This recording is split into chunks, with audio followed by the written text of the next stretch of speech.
What's going on, guys? Matt here from Become Elite, and today I want to talk about the maximum amount of protein you can absorb in a single meal.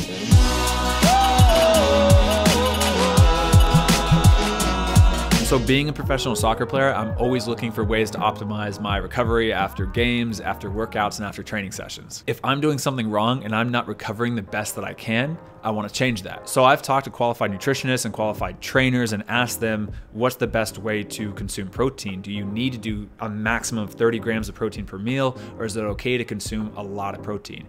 And I've actually been told completely different answers by completely different trainers and nutritionists. These are qualified professionals telling me two completely different answers to what seems like a very simple question. And to be honest, that's a little disheartening as an athlete. Who do I listen to? Who am I going to trust my recovery process to? Which side? Well, today I really want to practice what I preach to you guys. And since this is my body and my recovery and my career, I really want to put in the time and effort into researching this topic so I can make the best decision for myself. The same exact thing that I tell you guys to do with my videos and my advice is to always do your own research, always talk to qualified people, and try to figure out what's best for you. So let's put the time on the screen and let's get started. Well, after a ton of research, a ton of digging, it seems that there's really conflicting evidence and conflicting studies to this topic. On one side of the argument, you have studies such as this one in the Journal of the American Dietetic Association, in which participants consume 30 grams or 90 grams of high quality protein in a single serving. And they found that there was no difference in muscle protein synthesis, which is the process of rebuilding or building up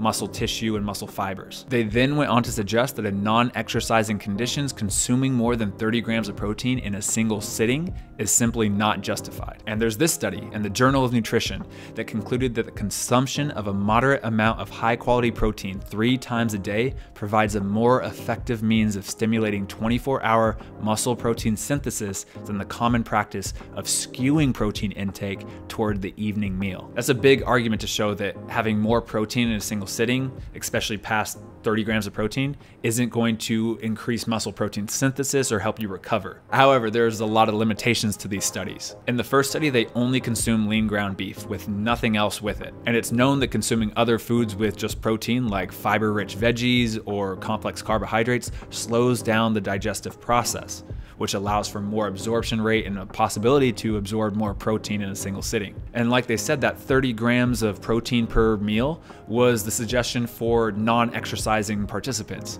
For us, for me as a soccer player, as an athlete that exercises every single day for 2+ hours, plus an extra workout on top of that sometimes, is 30 grams of protein enough? They actually even said in their own conclusion that there's a potential of an added protein synthetic process if protein were to be consumed in combination with physical activity. So as an athlete, maybe that 30 grams of protein guideline per meal isn't exactly accurate. I kept on digging, I kept on researching, and I actually found this study right here that actually sought to disprove the findings from the first 2 studies. In this research study, they actually said that just looking at muscle protein synthesis was just looking at a small part of the larger anabolic process. Now, their evidence says that the more protein in a meal, the more anabolism will be observed. And this view is completely supported by this study, in which the consumption of 80% of your recommended total daily protein intake in a single meal was more anabolic than spreading the same amount of protein intake throughout the entire day, which is really interesting and almost the exact opposite of what was found in the first 2 studies. They concluded their study by saying that protein nutrition can be improved by increasing the protein intake at breakfast and lunch and maintaining a high amount of protein intake with dinner, or increasing the amount of protein eaten with dinner if that's more convenient for you. So it's a little confusing so far. Different studies are telling us different things. Another study I found stressed that there should not be universal guidelines for nutrition. They say that there is a practical need to individualize dietary programming, and that people should remain open to exceeding estimated averages. It makes sense that a 90-pound inactive grandma that stays at home sitting on the couch wouldn't be able to consume the same amount of protein in one sitting as a 180-pound footballer that's training twice a day, or even a 300-pound bodybuilder. Placing a limit of 30 grams per meal for all 3 people doesn't really make physiological sense. The study goes on to say that if indeed the primary goal is to build muscle, using the upper CI daily intake of 2.2 grams per kilogram per day over the same 4 meals would necessitate a maximum of 0.55 grams per kilogram per meal. I have to deal with stuff in real numbers. it makes more sense to me. So using that upper daily intake kind of like protein model, as a 170-pound athlete, they're recommending 170 grams of protein per day. And then they're recommending to break that into 4 meals pretty much. So 0.55 grams per kilogram of body weight per meal. So for me as a 170-pound athlete consuming 170 grams of protein per day, I would be consuming 42.5 grams of protein per meal. And the most important thing from that study is that that number, that grams of protein per meal, changes with your body, with who you are as a person and how much you weigh. Finally, the last thing I want to share with you guys is these last 2 studies that looked at intermittent fasting with younger and older women and the effects on their body. They found that consumption of more than 54 grams of protein in a single meal versus across 4 meals resulted in no differences. And they actually found that a single high protein meal was more effective in the elderly women population, which is interesting. It's just interesting to see and interesting to read. So there's definitely some conflicting studies and evidence in the scientific community,